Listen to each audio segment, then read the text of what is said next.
Dr. Bakhtiar Baram, najlepša hvala za ta ekskluzivni intervju za i24 News English. Trikrat ste bili v Gazi, leta 2009, 2019 in 2024 v prvih fazah vojne. Medtem ko ste bili v priporu, so vas mučili in Hamas vas je obtožil, da ste izraelski vohun. Zakaj ste se danes odločili spregovoriti za i24 News English? In kdo vas je mučil? Resnično, tisti dan sem bil pred vrati Dorminderja ali bolnišnice Kamal Advan, to je bil moj tretji dan, ko sem prispel na Severno Gazo. Torej, kupoval sem falafel in ko sem se vrnil, sem bil pred urgentno enoto v bolnišnici Kamal Advan in jedel svoj falafel. In nenadoma je prišel moški v črnih oblačilih kot pripadniki Hamasa in rekel mi je, da sem izraelski vohun. In nenadoma je veliko ljudi. Mladi ljudje hodijo naokoli, nimajo ničesar, vendar ostanejo v bolnišnici, ker je v bolnišnici varno, ne bodo bombardirani. Tako ves čas govorijo tam, prihajajo okoli bolnišnice.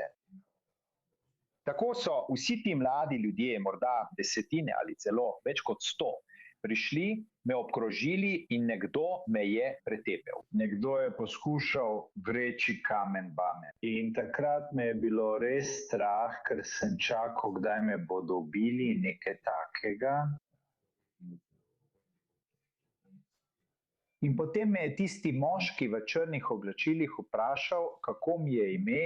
Rekel sem, da mi je ime Bahija. Začel se je smejati, ker je to kurdsko ime. Rekel mi je, da to ni ime človeka. Rekel sem, da je to kurdsko ime. So človeška bitja. Potem me je poskušal odriniti in me spraviti ven iz bolnišnice. Zavrnil sem, ker sem ti rekel, da tega ne more storiti. Prišel sem pod okrilje Združenih narodov in hkrati SZO. In hkrati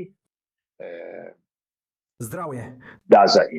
Tudi Hamas ve zame in imajo vse informacije o meni, ampak je poskušal, ampak jaz sem zavrnil. Potem me je potisnil v sobo na zadnji strani ambulantne enote, blizu električnih generatorjev tam. Ko sem vstopil v sobo, sem videl, da je ta soba res namenjena mučenju, ker so bila vrata kot v zaporniški celici, ki so se zapirala od zunaj in znotraj. In bila so okna in rešetke, ki so jih morda uporabljali že pred mano za mučenje. In vem odprej. Dan, ko sta bila ubita dva mlada človeka, a takrat tega nisem vedel, bilo je v isti sobi in njuni trupli so vrgli v avto, v bel karavan, kjer sta bila približno 2 dni, dokler nismo začeli vonjati njuni trupli v tistem avtu. Tako. Dokumentirali ste operacije in dejavnosti Hamasa v bolnišnicah v Gazi. Povejte nam natančno, kaj ste osebno videli. Bil je pripadnik Hamasa v bolnišnici.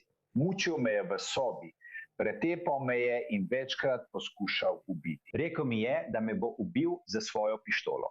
Torej, bil je pripadnik Hamasa in bil je v bolnišnici. In tudi potem, ko je direktor bolnišnice Hossam Abu Sapija izvedel za to, je postal zelo jezen. Poskušal ga je odpustiti. Vse to zato, ker so vsi varnostniki v bolnišnici 11 oseb podpirali tega človeka, da me muči in potem so bili z njim. Tako jim je dr. Hasan povedal, kako se je to zgodilo v moji bolnišnici, da je moj varnostnik, moj lastni varnostnik v moji bolnišnici naredil kaj takega. Tako jim je povedal, da bodo od jutri vsi šli domov in da bo zamenjal ekipo. Ampak nikoli jih niso zamenjali, ker so bili ti ljudje v bolnišnici pripadniki Hamasa. To so Hamasovi militanti. Oni tam delajo. Tako je bil potem zelo osramočen dr. Hasan, ker ni mogel ničesar storiti glede tega. Ti fantje so se smejali, ko sem vsak dan šel ven k ambulantnim bolnikom. Rekli so, da smo še vedno tukaj.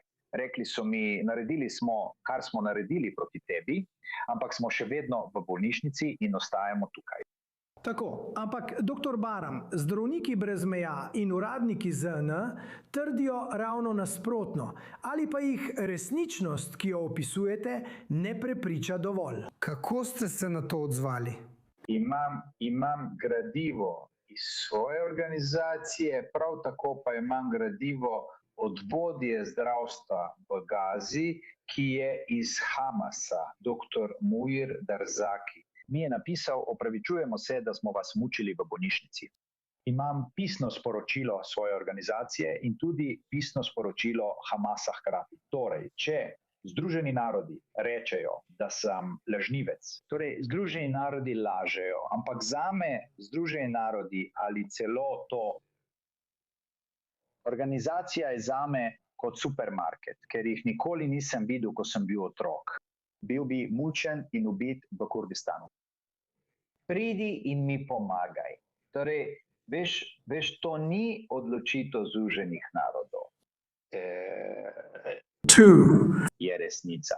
Ko so me mučili, kje so bili Združeni narodi v Gazi? Nisem videl Združenih narodov ali kogarkoli od njih.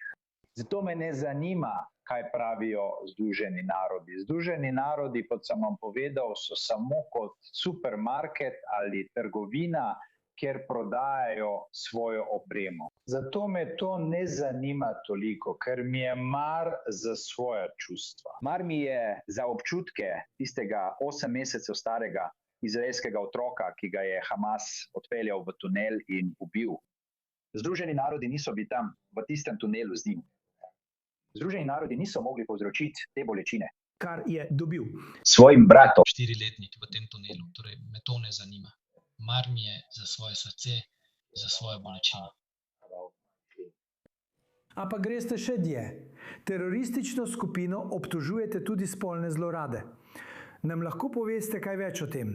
Da, ker tisti dan, ko so me ujeli, ko so me aretirali, sem se prepiral z zdravnikom, enim od naših zdravniških kolegov, ki je spolno zlorabljal eno od medicinskih sester. In istočasno nam je Svetovna zdravstvena organizacija 1 uro, preden sem šel v Gazo, ko sem bil še v Kairu, povedala, da moramo Svetovno zdravstveno organizacijo obvestiti o vsaki spolni zlorabi.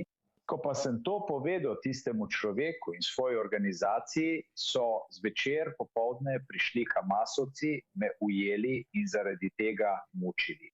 Moja organizacija o tem, o mojem mučenju, ni rekla ničesar. Moja organizacija nikoli ni izvedla preiskave o spolni zlorabi. Moja organizacija mi je rekla, da ne smem povedati Svetovni zdravstveni organizaciji, ker bomo najprej naredili notranjo preiskavo in šele na to obvestili Svetovno zdravstveno organizacijo. In to je v nasprotju z pravili Svetovne zdravstvene organizacije, ker je naša organizacija del te spolne zlorabe, eden od naših članov, zato ne smejo izvajati nobene preiskave v zvezi s tem. Preiskava je naloga Svetovne zdravstvene organizacije. Torej je naša organizacija presegla pravila Svetovne zdravstvene organizacije. Zato vam pravim, da tem stvarem ne posvečam toliko pozornosti. Ker smo vedeli jaz in moja organizacija, vsi člani, da je v 4. nadstropju stavbe Nasser al-Auda v Džabaliji bila soba za militante Hamasa. Uporabljali so jo kot zavetje neposredno nad našo sobo. Jaz smo hodili vsak dan, ker smo takrat želeli dobiti internet iz Izraela. Internet je bil šibek. Tako smo jih videli, da so se vsako jutro vračali za svojimi črnimi oblačili. Umazanimi. In so jih oprali in umili so svoje čevlje na oknu in potem so šli. In spet so šli ven. Tako da so v bolnišnicah, veste, samo specializirano medicinsko osebje. Drugi del bolnišnice so pripadniki Hamasa, kot so čistilec, električar, tehnik in drugi. Vsi so pripadniki Hamasa. In to lahko jasno vidite povsod v vsaki bolnišnici. Ampak veste, danes je propaganda tako zelo močna, če rečeš karkoli proti temu, te vsi napadejo. Ampak tudi, če poskušaš zaščititi svojega pacienta v Gazi, svojega Palestinca, palestinskega otroka, in zaščititi, boš spet obtožen, da si slab človek. Dr. Abraham, hvala še enkrat za ta ekskluzivni intervju. In našim gledalcem sporočam, da boste kmalu izdali knjigo o svoji zgodbi. Zgodbi, ki ste ji bili priča v Gazi.